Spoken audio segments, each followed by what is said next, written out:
Thank you all for showing up this morning to officially welcome back Kelly Krauskopf as President of Basketball Business Operations for the Indiana. No one anticipated this.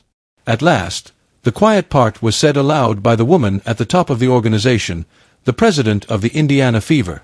Furthermore, the public's reaction to those remarks wasn't limited to raising eyebrows. They ignited the world of basketball. The reality of what's actually going on in Indiana behind the scenes for the first time. The conflict between developing a brand and a championship contender, the politics, the pressure, and the relationships in the locker room. It all broke apart. When you learn the whole tale, your perspective on Caitlin Clark's fever issue is drastically altered. To comprehend why this detonated in the manner that it did, you must return to the beginning of the story. Prior to Caitlin Clark donning an Indiana Fever jersey, one of the most unmemorable teams in professional basketball was Indiana. 6 victories in 2021, 5 victories in 2022, and a mere 13 victories in 2023. The franchise had become obsolete for almost 10 years. No thrill. No national attention. No crowded arenas. Fans weren't packing the seats, and TV cameras weren't appearing. Whatever the Fever once stood for, the WNBA has very much moved on. The truth was that the once respected franchise had been reduced to an afterthought. Then, all of a sudden, everything changed overnight.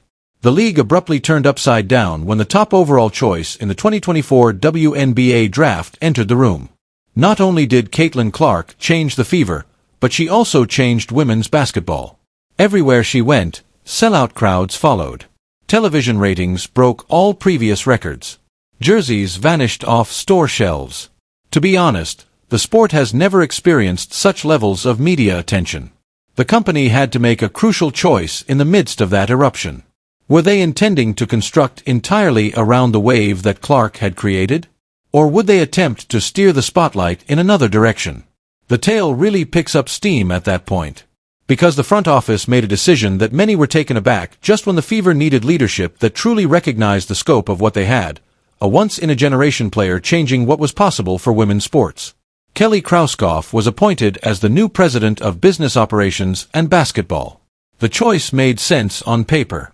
Krauskopf was a part of the Fever's 2012 championship run and had previously contributed to the organization's development. She was an expert on the franchise. Her homecoming was greeted with a red carpet by the crew.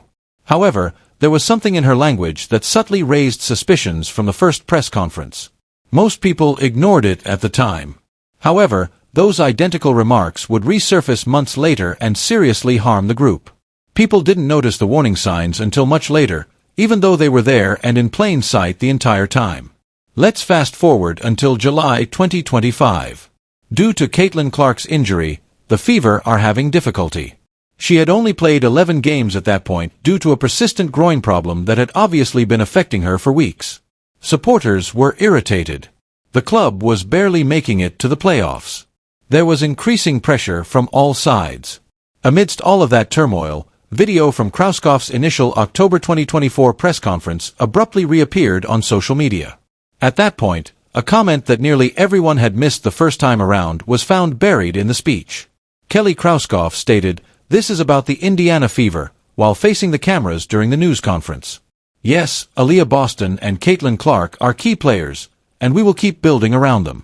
However, I want this team to become a national leader and a long-lasting brand, similar to Apple or whatever."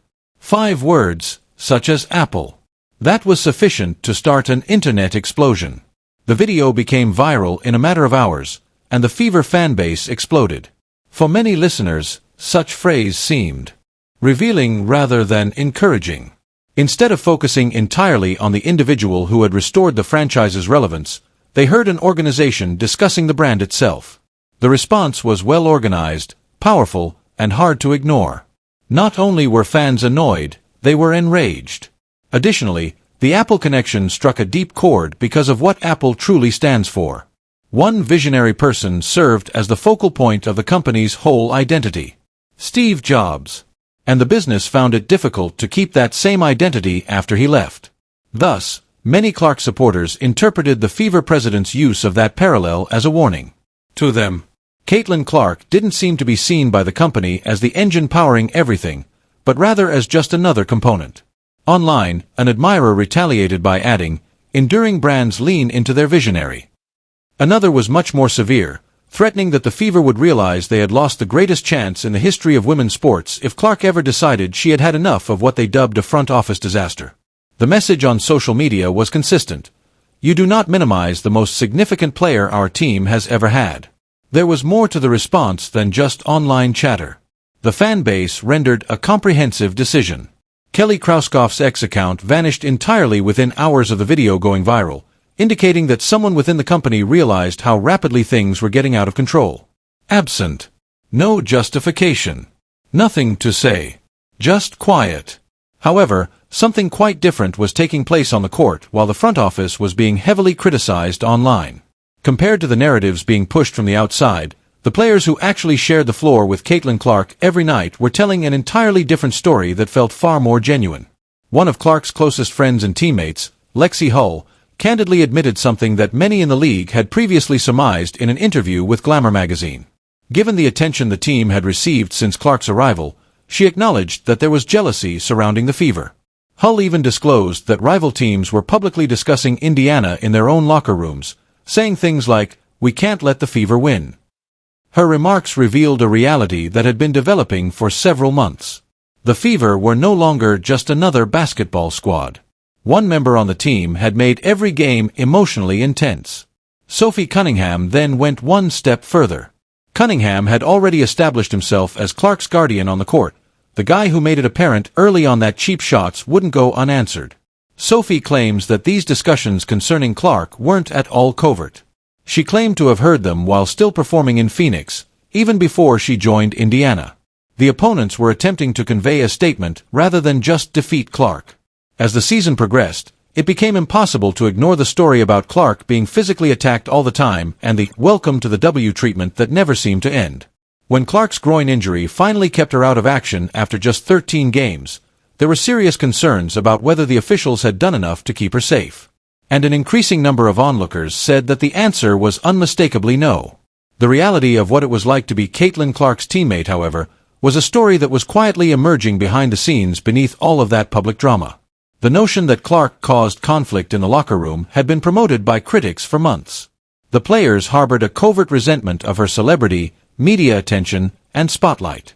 In a 2024 podcast interview, even Cheryl Swoops contributed to that story, alleging that due of everything around Clark, several Fever players secretly decided they no longer wanted to be there.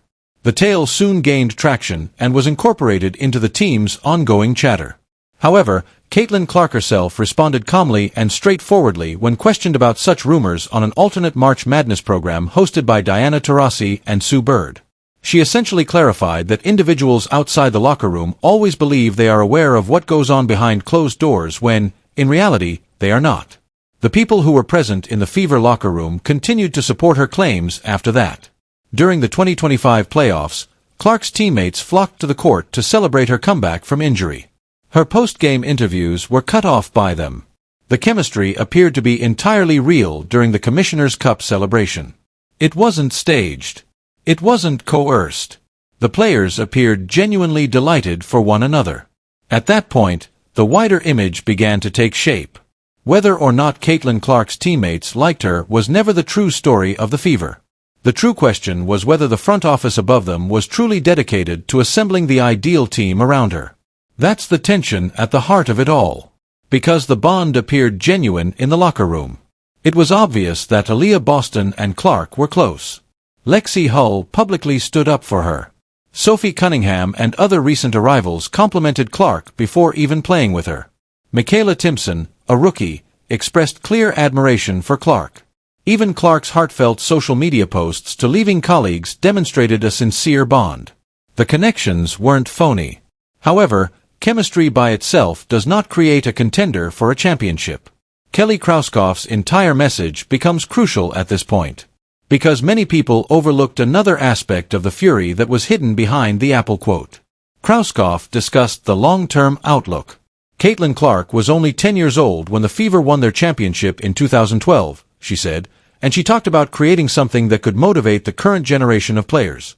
Your level of faith in the organization's priorities will likely determine whether you view that as a true vision or corporate diversion. One thing, however, cannot be disputed. A player, not branding tactics, was the reason for Indiana's surge in popularity beginning in 2024. To see Caitlin Clark perform, fans traveled for hours. The WNBA had never seen ticket prices this high. Ratings for television skyrocketed. Additionally, there was a noticeable and instantaneous decline in interest anytime Clark wasn't on the floor due to an injury. Sales of tickets declined. Ratings decreased. Interest sharply declined.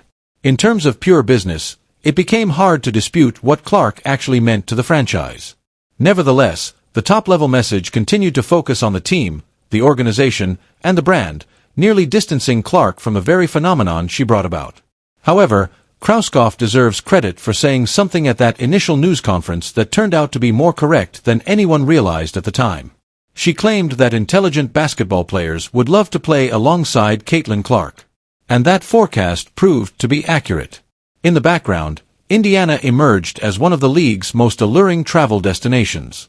In exchange for the chance to play with Clark, veterans were accepting wage reductions. Her playstyle and the enthusiasm surrounding the team attracted free agents.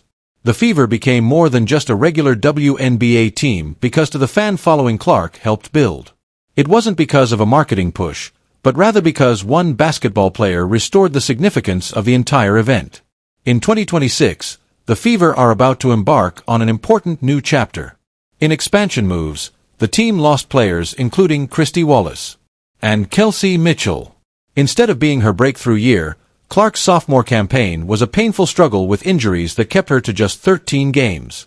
She yet averaged 16 despite everything. 5 points, 8. Despite sitting courtside in street clothes, he managed to make the All-Star squad with 5 assists and 5 rebounds, and he continued to be the league's center of gravity. In the meantime, the company kept construction on a large $78 million performance center that Krauskopf called the foundation for the franchise's future, and which is set to open in 2027. There is the infrastructure. There is a chance. Now, the only real question is whether the franchise's executives completely comprehend what they have before it's too late.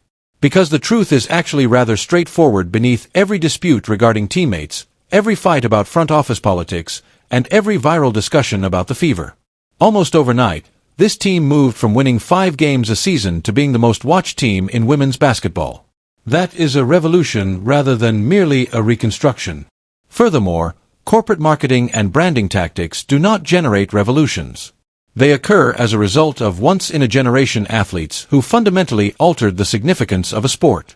Kelly Krauskopf's remarks provoked such a strong response because of this. Fans realized very away that concentrating too much on the brand rather than fully embracing the superstar at the center of it was dangerous. What happens when organizations attempt to replace transcendent players with logos and slogans has already been demonstrated by history. However, the players who share the court with Caitlin Clark every night in that locker room appear to know the truth better than anyone. They repeatedly state the same thing in various ways during interviews, social media posts, festivities, and poignant occasions. Being able to play with Caitlin Clark is a unique chance that doesn't come along very often. And the decision-makers at the top of the organization will begin to handle it precisely that way if the Fever is astute. One thing is certain, the window is now open. The existence of the opportunity is not the question.